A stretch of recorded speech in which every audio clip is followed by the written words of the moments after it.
shila unshi malayo do wera era hera ya o hera ya he ha do wera ya he hera ya he we ha ya he do we wa ya wa chi wa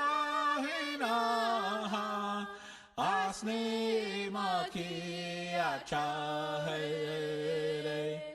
wa wokia wa hielo tu kashila ushimalayo.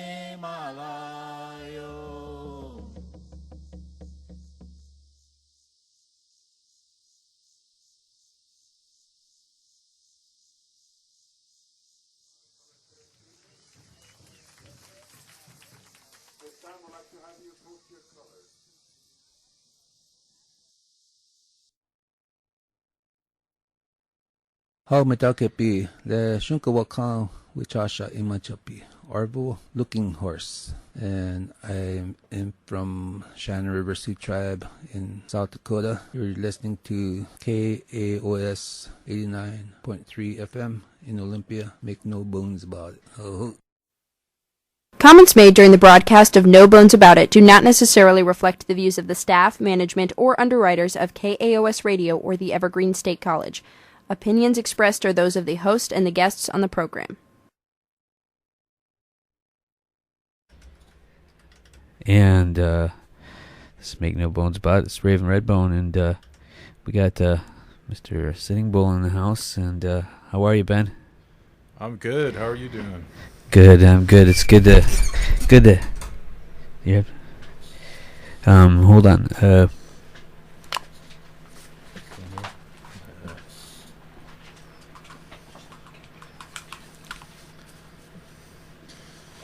Hey, good evening. So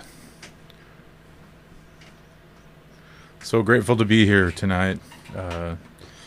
Just sitting here listening to our elder Arvo Looking Horse speak. Really just felt blessed to catch that 15 minutes. Yeah, at first I was like, wow, how do you follow that? And it's funny because we were just talking about how when something's true, there's just nothing you can really say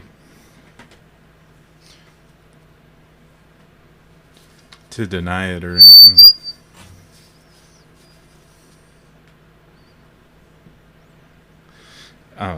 Sorry, a little bit of technical stuff here. So my name is Benjamin Burnham Tiokale Sittingbull. I live here in Olympia, Washington, and I'm a friend of Brian's. I'm an Ogallala Lakota, and I'm really honored to be here. Today, I just kind of wanted to talk about my experience and a little bit about my life. Not that I'm an important person or anything at all, but we were just talking about how we are Ikche and we're really just common people, and that's really just what I am. Part of my experience,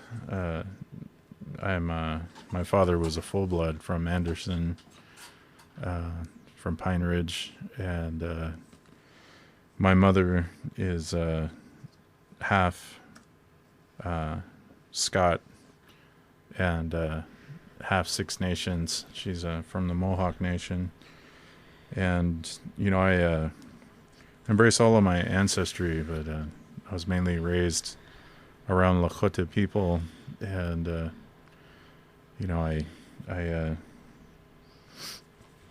right now I don't really want to spend a lot of time on this, but right now I was just diagnosed with brain cancer.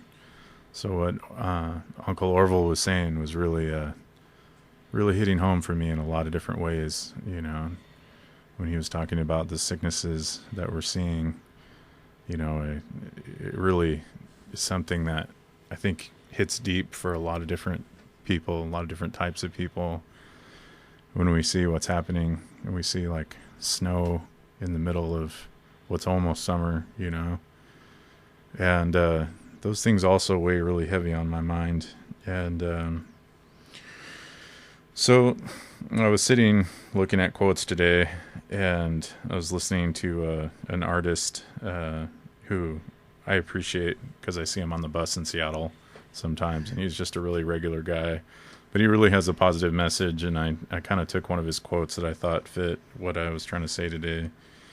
And so this is something in one of Gabriel Tiedros' new songs. So the quote is just, "We will remain and sustain like indigenous life, subverting genocide." And that's really a large part of my story, I really feel that. And when someone says that, I feel like I've remained, and I feel like that a lot of my existence itself has just been subverting genocide. And,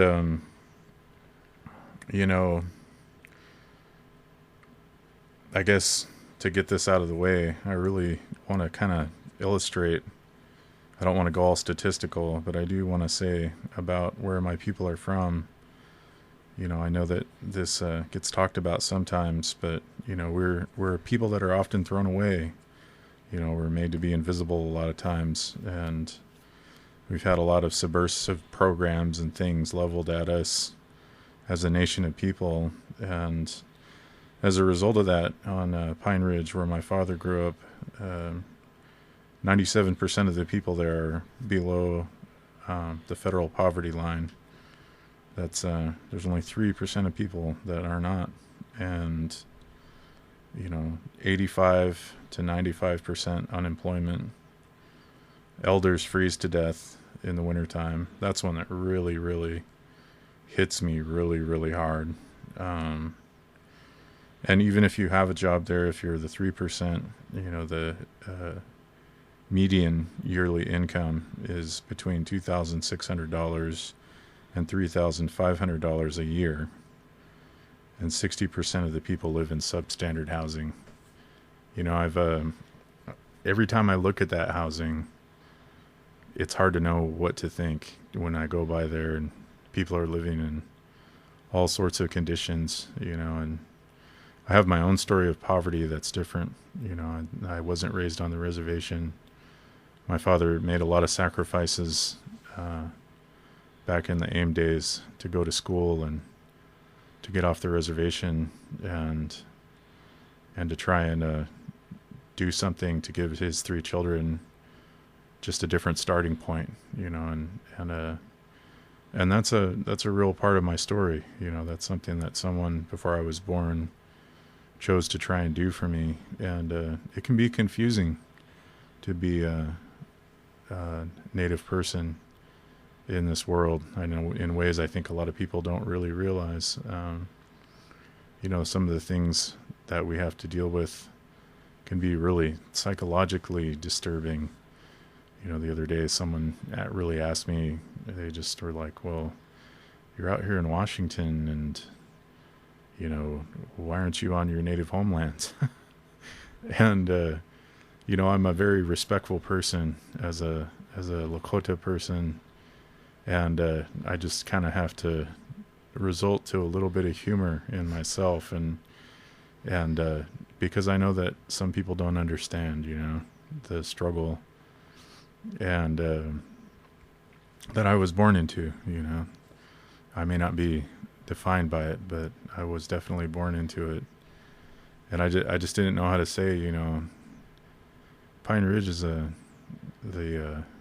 is our homeland. It's also an internment camp. It's a prisoner of war camp, and and every day I'm a nonviolent person. I'm a martial artist. I'm a lot of different things, but I do see myself as someone that seeks intelligence, then, in a non-military sort of way, but just seeks to be intelligent.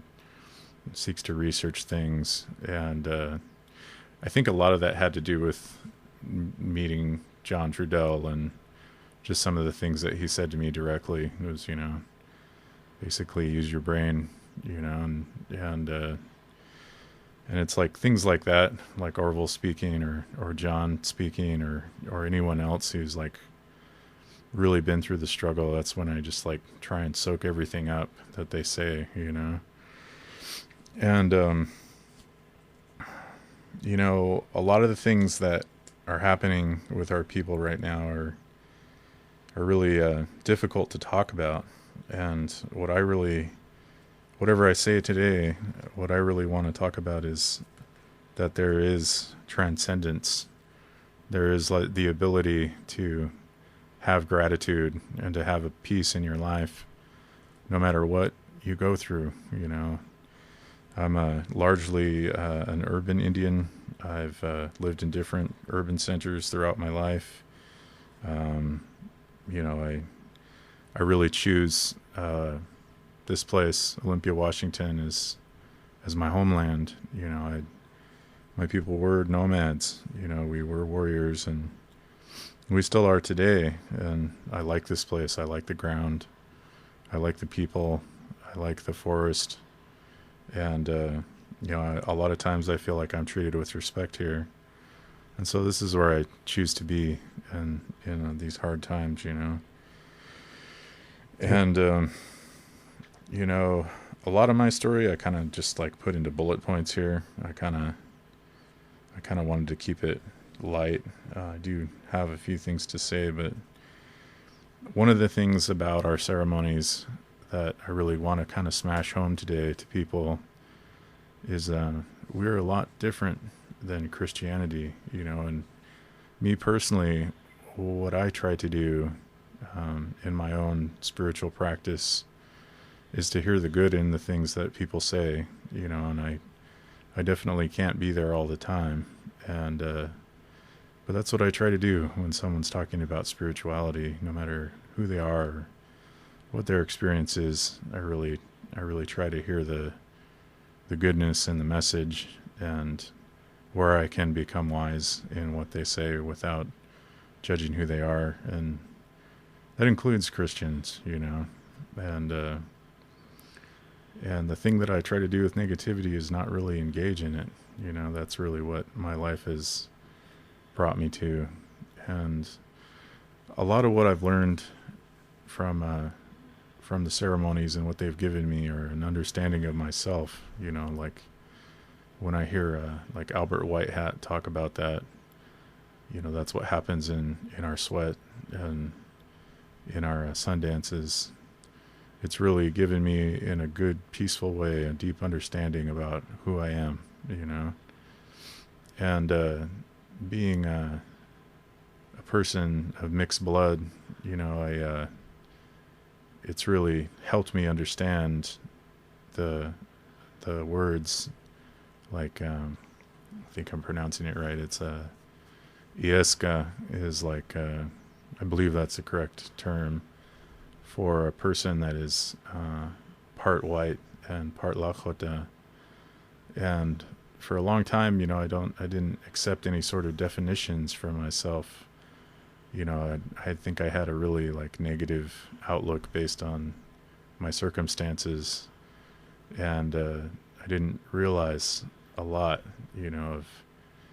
there's all types of different linguicide, and there's all types of different ways that people describe something, and that word, to my knowledge, means translator. And when I look at my life, that's really something that I do and that I believe in. I believe in translating my experience of being an urban Indian and a Lakota in every different part of my ethnicity.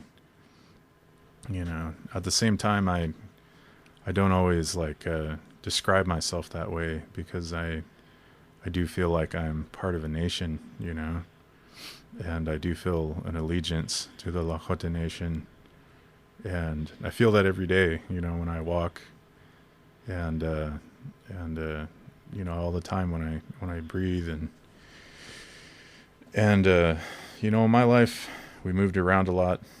My father, his name was William Stewart, and my grandmother's name, his mother was Jessie American Bear, and my grandfather, who I actually met on Brian's show, was Ernie LaPointe, and that's my only living grandfather right now, and I'm really hoping to be able to get out there soon and meet him. They're waiting for you. Yeah. Yeah. Yeah, I can't wait. You know, I keep looking at my my Indian time watch, and I can't get anything out of it, but like right now, oh, what am I doing right now? But yeah, just a like short description of my experience. That was my father. My mother is an extremely strong, fierce woman. Her people come from Akwesasne in Canada, and my grandmother on her side was a very proud Scottish woman, and we were actually, to my knowledge, Highlanders, and I kind of joke around about that sometimes, you know, because I'm definitely like not any sort of noble man, you know? Not in that I wouldn't sense. mess with your mother either. Yeah. Oh yeah. I just I'm like, well, okay, I guess if our family was a Highlander family at one point, I'm glad I have the spirit of a Lowlander, you know. But also, Ben's not mentioning all his family, including himself, are artisans, and they're extremely talented people. Oh yeah, totally. My brother, little brother, he's a really strong individual, but he has a blog. I'll just kick this out here, kind of, instead of going off so much on one tangent.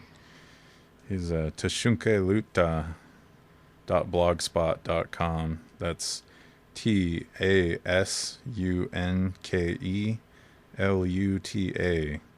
And yeah, he has a lot of his work up there. It's both modern Lakota art, and then our family's always done traditional artwork. Yeah. But yeah, art was always something that was really stressed in my family and really helped us a lot. I was given a drawing table when I was very young, and my father was someone that really believed that his art could go somewhere. And he literally, we were living in Salt Lake City at the time, and he would just scan the whole country for different opportunities. And he found one in just outside of Chicago. Well, we were living just outside of Chicago. He was commuting and working in Chicago for an architecture firm. And he just kind of was one of those guys that could create opportunities like that for himself. And he just called the guy up and said, hey, you know, I'm an excellent artist. You can look at my stuff, and if you'll teach me step by step how to do architecture, I'll agree to work for you for a year below what you pay your top architects, and then I'll become your top architect, which he did. He spent a long time. The guy was true to his word. He taught my father architecture. That was one thing I remember. It's my father just working on blueprints for hours and hours and hours at home. And I would just watch him, you know, and then I'd have my own little drawing table and like draw comic book characters on and stuff like that. But he was someone that really rose out of the ashes, basically. He just wouldn't accept, you know, any sort of substandard defeat or anything like that. And it was always really him that I turned to in my frustrations and different points in my life. You know, whether it's dealing with outright malicious racism. Sometimes I would call him when he was alive, and I would just be like, hey, you know, that thing, I have too much of it right now, and I just need you to tell me something, you know, just tell me anything. And he just had this way that I really miss. You know, he had this way that he would say, you know, now just calm down. You know, where's your art at? And he's like, the thing is that our family, we have a gift, you know, and he would say that it's not a religious gift at all, but it's a spiritual gift that we walk with, and it's really centered around your art, and you have to pay attention to that. And, you know, I'd always, you know, back then I was a lot younger, I'd kind of complain around a little bit, and he would just tell me, well, just calm down. He's like, you know, just take life in hand. If you got $1, go sit at the coffee shop and just work outdoors in the sun. You know, if somebody asks what you're doing, just be honest with them. Tell them, you know, this is the art I do. And, you know, just, he really taught me a deep lesson about how to enjoy my life in that moment, you know, and he could really sort of talk me down from any sort of negativity. And I feel really grateful for that. And, you know, I've had a varied experience with my father and my mother and my family, but that's one of the things that I go back to, like I was talking about, looking at positivity and where spiritual people are right, you know, or where I can identify with them. And that was one thing I feel like he really gave me that is really like benefiting me now, you know, with having this disease. And, you know, there's a lot of my story that's really generic, for the urban Indian experience.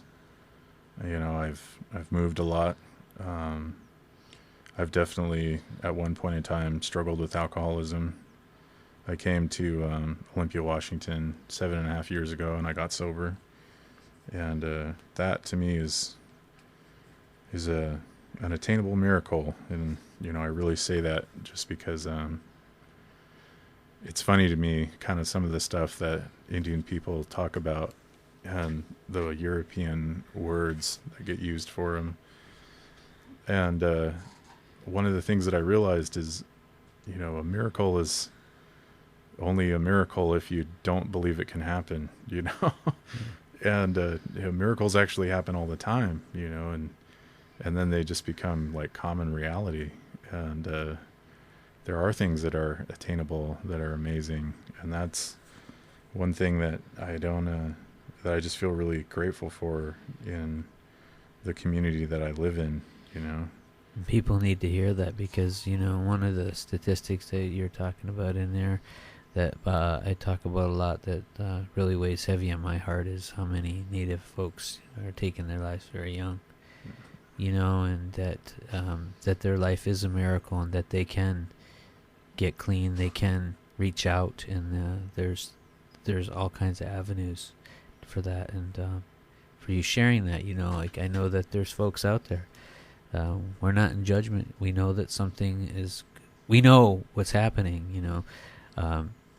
The genocide that still happening. That was one of the talks tonight when I was talking to my mother-in-law, that what most people don't realize with most other folks, and I say this in the kindest way, it's kind of stopped, but with indigenous people it hasn't stopped.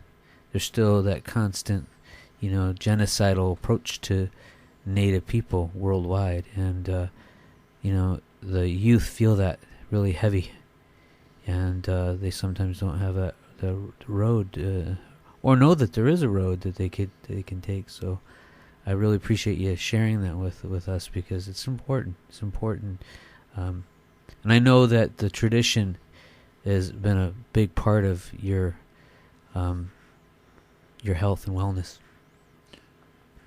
Yeah, that's really true.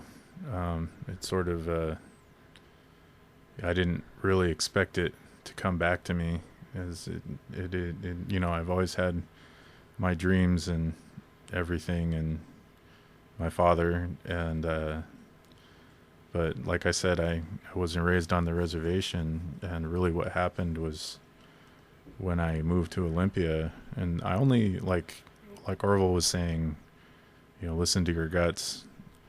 I was lucky because I had a family member that was like, you know, if you stay where you're at, you're not going to be able to get sober, and you're going to die here, and I'll give you 6 months anywhere you want to go. And I had walked through downtown Olympia one time, and I just got a good feeling here.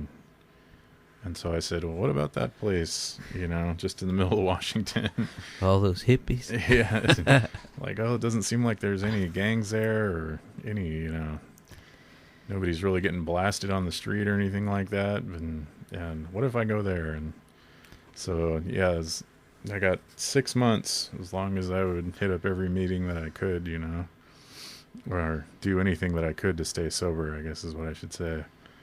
But, yeah, that was a real part of my story. And then I came here and I just met some of the people around and got connected with the reservations in the area. And that's what I can say is, like, I really raise my hands to the coastal people in the area. They're definitely some of my family. I would do a lot. I'd go to a lot of lengths for, a lot of the tribal people in the area. They really gave me a lot.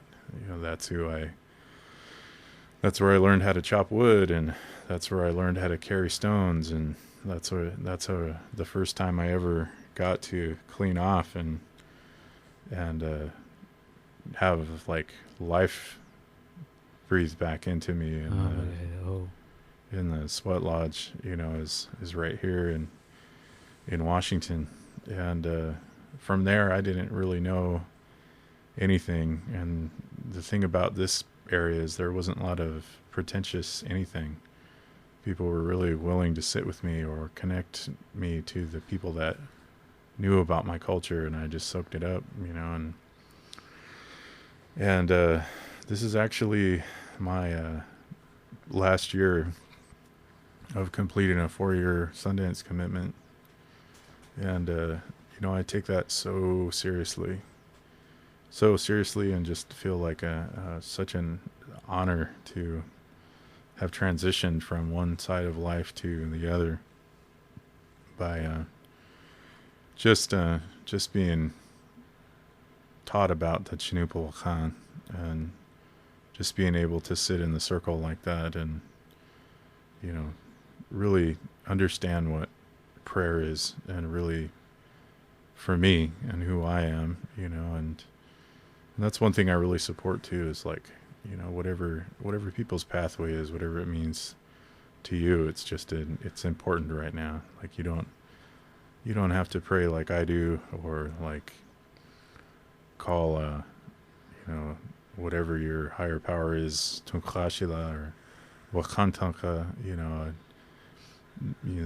there might just be a connection that you feel to the land or to something that's natural, and those are, to me, are really like coals that you can blow on if you should so choose. And those things can grow in your life. Like Brian was just saying, that's something that weighs heavy on my mind too. I have lots of family that goes through depression, and I've definitely like had my bouts with suicide as a younger person, and it is frustrating when you understand the struggle at hand, and sometimes you feel helpless when it's like your cousin or whoever it is related to you, or anyone, somebody that just didn't feel like they could make it through life, and I feel like, again, that goes back to internment, and everything that comes along with poverty and being colonized.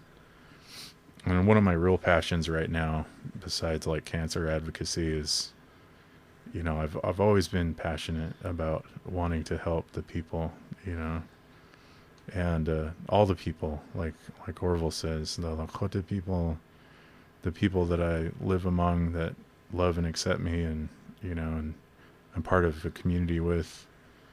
And that's one of my big things right now in like doing anti-oppression work.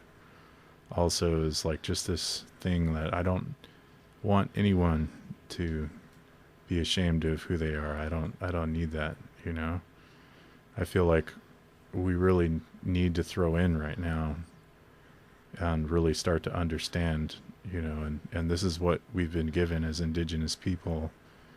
We were put here and we are the caretakers of this, whether we were subjugated or not. We deeply understand the land here, and that is through anything. We were born with that. It's through loss of language, loss of ceremony. We can really be happy because those things are there. We can ignite them again within ourselves, and I think that there's lots of ways that people can help other people, or can get out of being depressed or like suicidal. I know that those places can get really dark, but I feel like any pathway or handhold, just believe in that. Believe in whatever it is, whether people around you,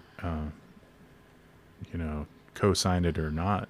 If it makes you feel good, if you feel like goodness and life out of it, if you like it, if it's something that's part of your spirit, then embrace that thing. That's part of what our ceremonies really do, is like they show us who we are. And I think a difference is like we're not an original sin-based, you're bad, you're good sort of people naturally. We really are like, we accept the things about us and we work on them. And then, a lot of us try and focus on bringing the light into this world.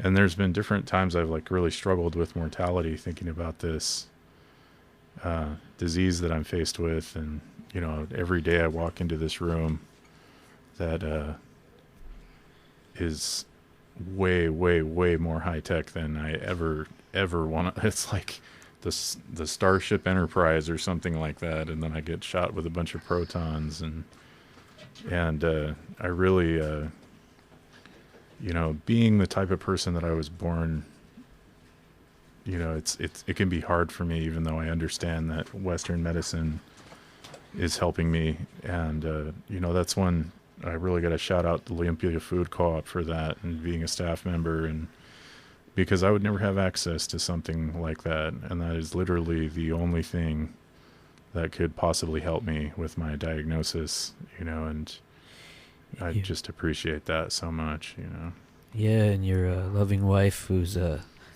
master researcher herself, and yeah, I'm loving her blog. Her blog, and actually the anti-cancer video. Oh yeah, I ordered it so I can get a better grasp on all the things. And we only got 5 more minutes. I know that you want to play a song for us, but I also know that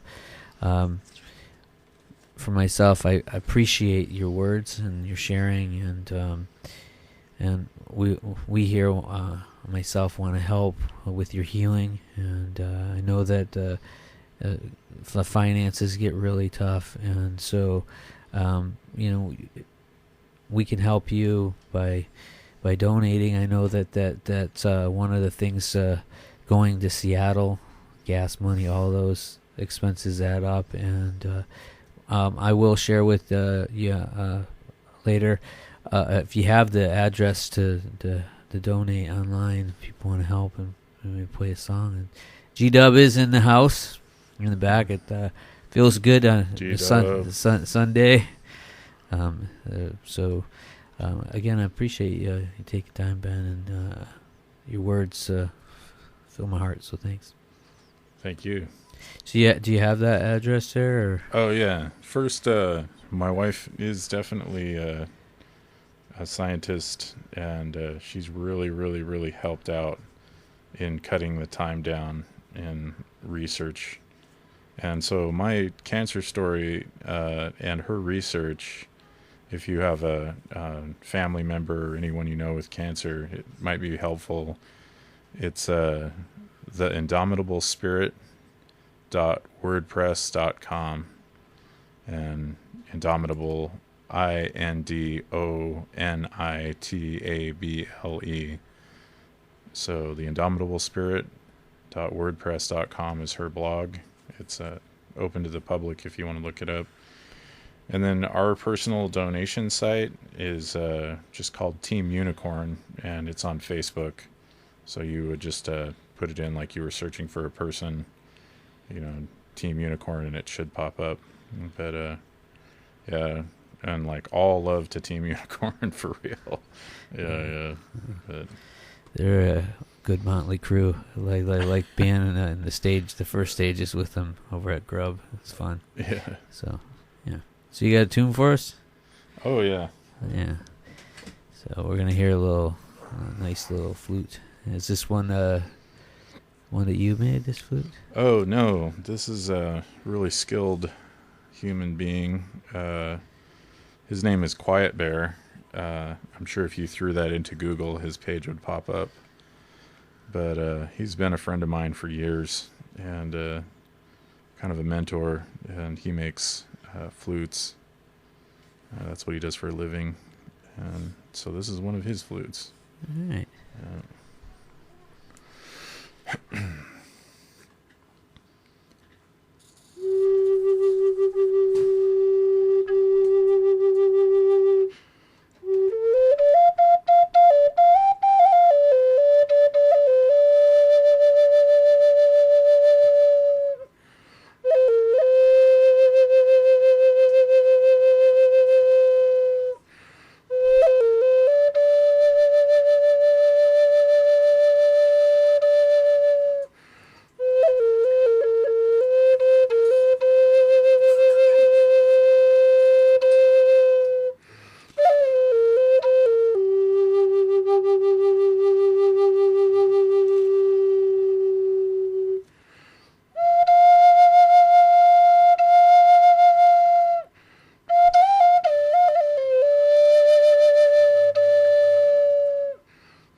That was beautiful, Ben. And I know G-Dub is around the house. I got this. Want to say thanks again. There's a lady that just called in. Could we just the Indomitable Spirit? Could you spell that one more time, just for folks that are listening? Yeah, totally. And then we'll let G-Dub take over. So it is the Indomitable Spirit.wordpress.com. And I think that it is spelled INDONITABLE.